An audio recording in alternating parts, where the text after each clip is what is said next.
আসসালামু আলাইকুম গাইস, আশা করছি সকলে ভালো আছেন। আবার একটা নতুন ভিডিওতে আপনাকে সবাইকে স্বাগত। তো আজকে কিভাবে একটা নর্মাল ফটোকে স্মার্ট লুক দেওয়া যায় ব্যাকগ্রাউন্ড সহ, সেটা আজকে দেখাবো কিভাবে আপনার একটা নর্মাল ফটোকে খুব সুন্দর স্মার্ট লুক দিতে পারেন। সো এটার জন্য আমাদের একটা অ্যাপস প্রয়োজন হবে। অ্যাপসটা আমরা গুগল প্লে স্টোর থেকে নামিয়ে নেবো। অ্যাপসটার নাম হচ্ছে হাইপিক। অ্যাপসটার সাথে অনেকেই পরিচিত, তবে আমি খুব সহজেই দেখাবো কিভাবে একটা নর্মাল ফটোকে আপনি গর্জিয়াস লুকে পরিণত করবেন। তো চলুন দেখে নেওয়া যাক, সরাসরি ভিডিওতে চলে যাচ্ছে।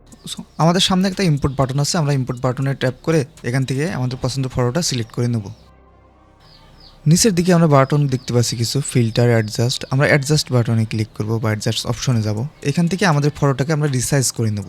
রিসাইজ করা শেষ হয়ে গেলে পাশে আমরা এআই এক্সপ্যান্ডেড বলে একটা অপশন আছে, ওখানেতে ট্যাপ করে আমরা ফটোটাকে এক্সপ্যান্ড করব। তো এক্সপ্যান্ড করলে কি হবে, আমাদের এই যে ছোট আমরা সাইডে যে ফটোগুলো কেটে নিলাম বা কাটিং করে নিলাম, ওইটাকে আমরা ইচ্ছা করলে পরে বা আরও সাইডে অন্য কোনো দৃশ্য দিয়ে অ্যাড করতে পারবো বা অন্য কোনো সিনারি বা ব্যাকগ্রাউন্ড দিয়ে ওটাকে বড় করতে পারবো। তো খেয়াল করবেন এখানে এআই এক্সটেন্ডেড কিপস রেশিও বলে একটা অপশন আছে, এখানে আমি ইচ্ছা করলে 2x 3x করে জুম আউট এবং জুম ইন করতে পারি। তো এটাকে আমি যত ছোটো করবো তত আমার ব্যাকগ্রাউন্ডটা ভালো আসবে।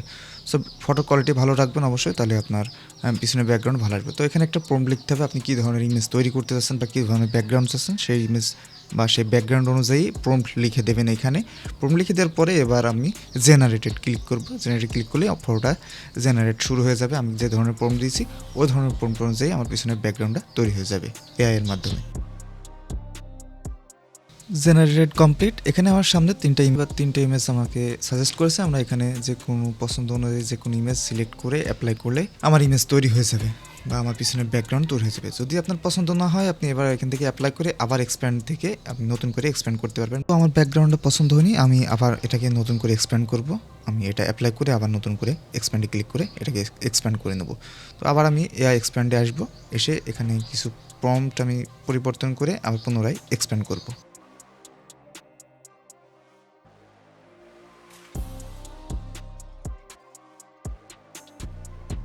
হ্যাঁ, এইটা আমার পছন্দ হয়েছে। অবশ্যই এটা আমার ইমেজের সাথে যাচ্ছে এবং দেখতে অনেকটা গর্জিয়াস লাগছে। এখানে আবারও ৩টা ইমেজ তারা সাজেস্ট করেছে। আমরা যে কোনো পছন্দ অনুযায়ী আমার যেটা পছন্দ হয় বা আপনার যেটা পছন্দ হয় সেটা সিলেক্ট করা অবস্থায়, নিচেও সিলেক্ট করা অবস্থায় অ্যাপ্লাইতে ক্লিক করলে পরেই আপনার ফটোটা অ্যাপ্লাই হয়ে যাবে। জাস্ট তারপর উপর থেকে আপনি ডাউনলোড করে নিতে পারবেন।